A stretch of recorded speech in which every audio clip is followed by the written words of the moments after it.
Who created Bitcoin? They say that the inventor is an unknown Japanese guy called Satoshi Nakamoto.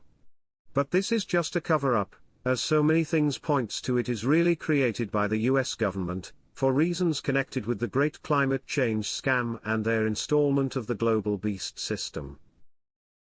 In this video we will go over some important news headlines, and hopefully it will give you a better understanding of who created Bitcoin, for what purpose, and why you should not get involved. Let's begin. In general, a blockchain network is secure, as it consists of multiple computers, also called nodes, which are connected to the network, to help the network stability, but also to verify and confirm new transactions. It does not have a centralized system, like for example a regular bank. You have a wallet with a wallet address and a private key, and as long as you don't give that private key to anyone you should be all right. That is how it is supposed to work, and it also works that way for some other cryptocurrencies on the market, but it seems there are some flaws in the Bitcoin code, and that secure hashing algorithm it is using. The problem lies in the NSA, National Security Agency, developed this secure hashing algorithm called SHA-256, and it seems they put a backdoor in it, which was also in the documents that Edward Snowden leaked some years ago, which we can see from this news article from International Business Times. Bitcoin conspiracy theory alleges virtual currency is NSA or CIA project. Digital currency Bitcoin, which has experienced sudden growth in terms of usage and value, has been criticized by many and some have labeled it as a Ponzi scheme. Now, a group that claims to track the activities of government organizations around the globe alleges that the popular cryptocurrency is a project run by the US National Security Agency, NSA, whose reputation has been hit by the revelations made by whistleblower Edward Snowden. The common program used by most cryptocurrencies to create secure keys is suspected to be backdoored by the NSA, citing a recent WikiLeaks document. Another article from the Natural News says, evidence points to Bitcoin being an NSA-engineered psyop to roll out one world digital currency. It's now becoming increasingly evident that Bitcoin may be a creation of the NSA and was rolled out as a normalization experiment to get the public familiar with digital currency. Once this is established, the world's fiat currencies will be obliterated in an engineered debt collapse, then replaced with a government-approved cryptocurrency with tracking of all transactions and digital wallets by the world's Western governments. The agency NSA is also the creator of the SHA-256 hash upon which every Bitcoin transaction in the world depends. The integrity of Bitcoin depends on a hash function called SHA-256, which was designed by the NSA and published by the National Institute for Standards and Technology, NIST. In other words, if the SHA-256 hash, which was created by the NSA, actually has a backdoor method for cracking the encryption, it would mean the NSA could steal everybody's bitcoins whenever it wants. The bigger goal in all this, to seize control over the world money supply as the fiat currency system crumbles and is replaced with a one-world digital currency controlled by globalists. The next article from Wired.com, in 2007 goes on to say, did NSA put a secret backdoor in new encryption standard? The US government released a new official standard for random number generators this year, and it will likely be followed by software and hardware developers around the world. Called NIST Special Publication 80090. One of those generators, the one based on elliptic curves, is not like the others. Called Dual ECDRBG. It's in the standard only because it's been championed by the NSA. Problems with dual ECDRBG were first described in early 2006. The general point is that the random numbers it produces have a small bias. But it's cause for concern. Cryptographers are a conservative bunch, we don't like to use algorithms that have even a whiff of a problem. But today there's an even bigger stink brewing around dual ECDRBG. The algorithm contains a weakness that can only be described as a backdoor. This is how it works: there are a bunch of constants, fixed numbers, in the standard used to define the algorithm's elliptic curve. These constants are listed in Appendix A of the NIST publication, but nowhere is it explained where they came from. These numbers have a relationship with a second, secret set of numbers that can act as a kind of skeleton key. If you know the secret numbers, you can predict the output of the random number generator. To put that in real terms, if you know the secret numbers, you can completely break any instantiation of dual ECDRBG. So, as the articles say, there is indeed reason for concern. And it seems like this dual ECDRBG is the backdoor itself, which was updated into the SHA-256 hashing code in 2007, which coincidentally also was the year that Bitcoin was invented, and therefore running with this SHA-256 with the dual ECDRBG backdoor in it. It is important to say that it is not only Bitcoin that are using this SHA-256 hashing algorithm. Many other services online are also using this same algorithm that the NSA created in 2007. So there are potentially many backdoors out there, to be controlled by the NSA, which also makes sense since we know how much the intelligence agencies are spying on our conversations online. Here is a video I cut down to a short clip with a guy named David Wong, who explains the dual ECDRBG backdoor. It is very technical, therefore I tried to cut it down to an absolute minimum, but I will leave the link for the original video in the description, as it might be interesting for some. A few years ago, NIST published a PRNG, pseudo-random number generator, and a few years later, in 2007, Ferguson and Schimmel, when trying to implement dual EC for Microsoft, found out a backdoor. Afterwards, a huge controversy took place, and the origins of the backdoored PRNG were traced back to the NSA. A few weeks ago, DJB, Lange, and Niederhagen published a paper entitled Dual EC, a Standardized Backdoor. In the next minutes, I will attempt to explain to you why you would want to backdoor PRNG, how Dual EC works, and how the backdoor works. So in 2007, NIST upgraded dual EC to bring forward secrecy that we already had since we had a one-way function, so that seems kind of fishy. And what they did was, before computing that intermediate value, they would take the internal state and do the point multiplication on that internal state, take the x coordinates, and then compute the intermediate value. Same here. They take S3, they do the point multiplication, take the x coordinates, we have another intermediate value here, and then we compute the XOR with the additional inputs.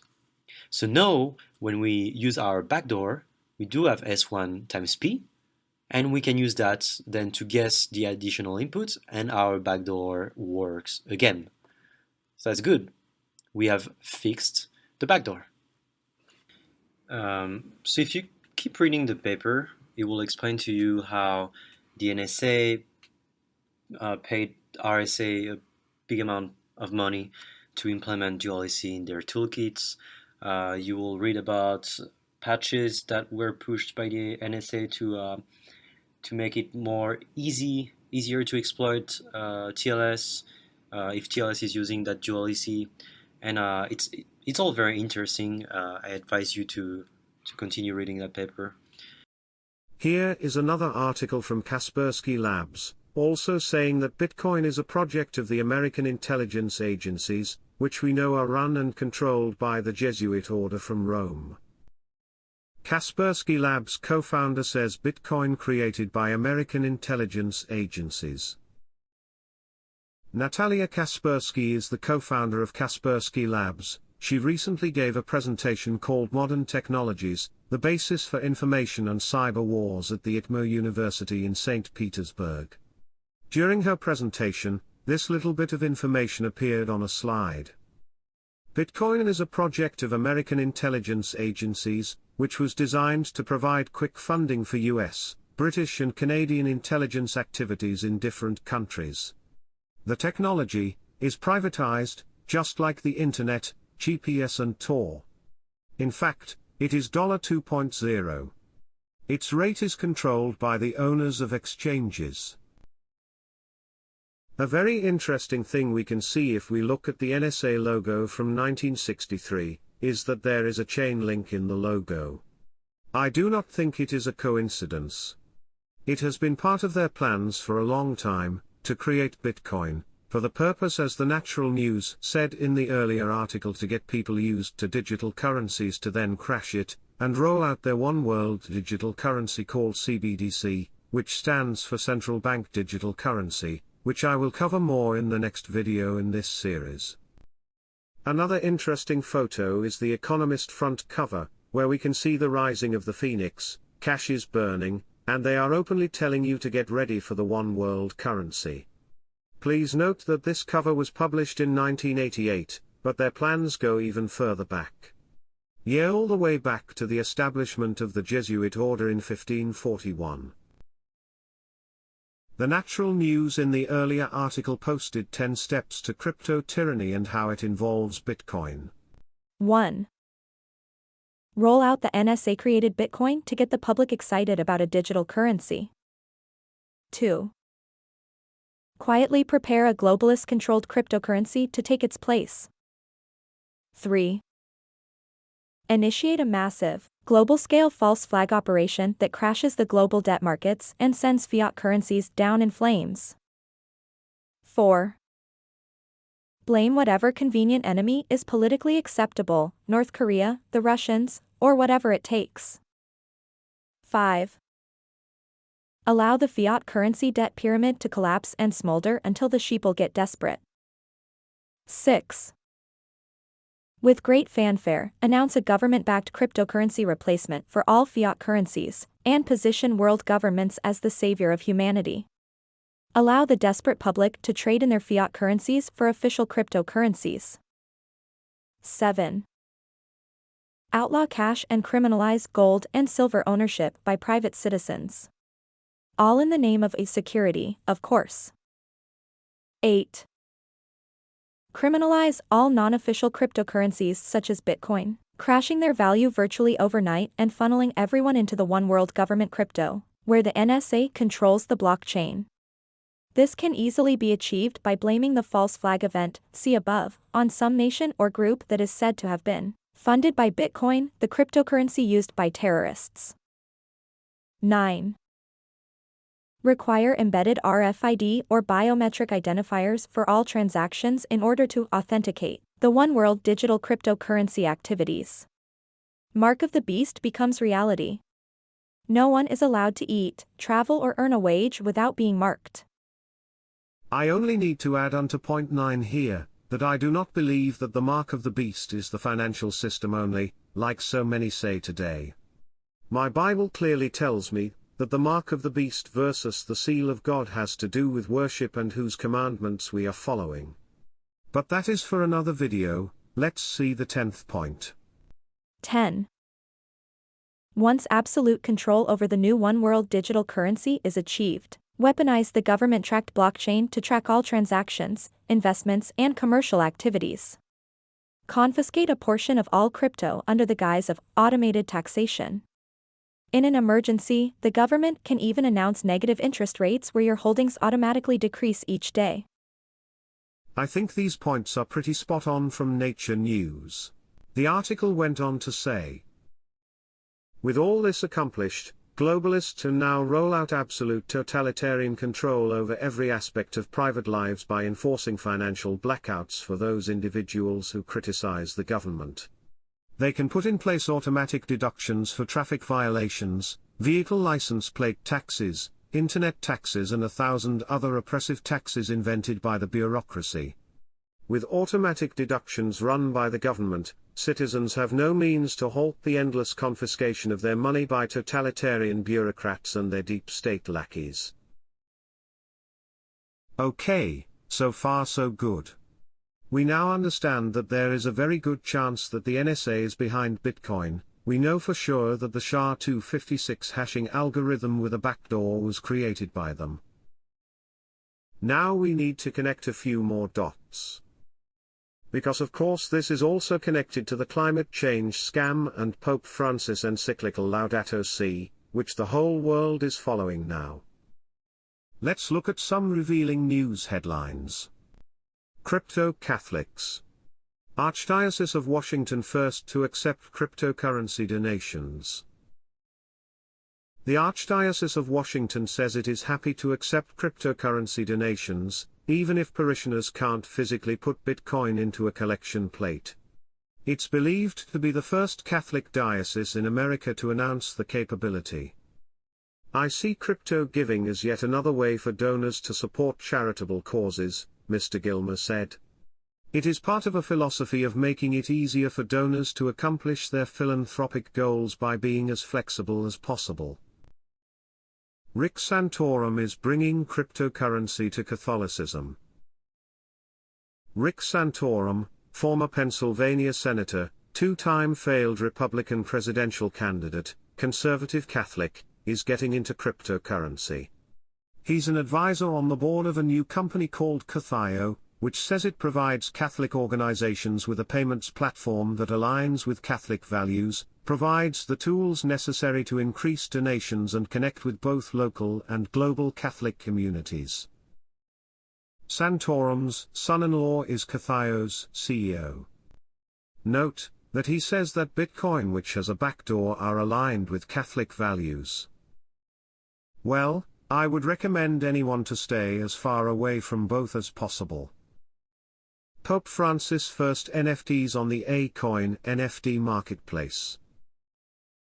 His Holiness Pope Francis is launching his first collection of NFT artwork, Scholar's Occurrence, a limited edition already available on the A-Coin NFT marketplace. The Pontiff appears to have created the NFT artworks himself, in collaboration with a number of selected artists. Sergio Fernandez de Cordova, Director of Transforming Education Donor Fund, commented. We are excited about launching this NFT partnership on the heels of a meeting with His Holiness Pope Francis at the Vatican. We will continue to advance the mission and vision of Pope Francis while mobilizing the A-Coin NFT platform to help raise funds to advance the work of Scholar's Occurrence. How crowdfunding 2.0 solves the Pope's vision of a better world.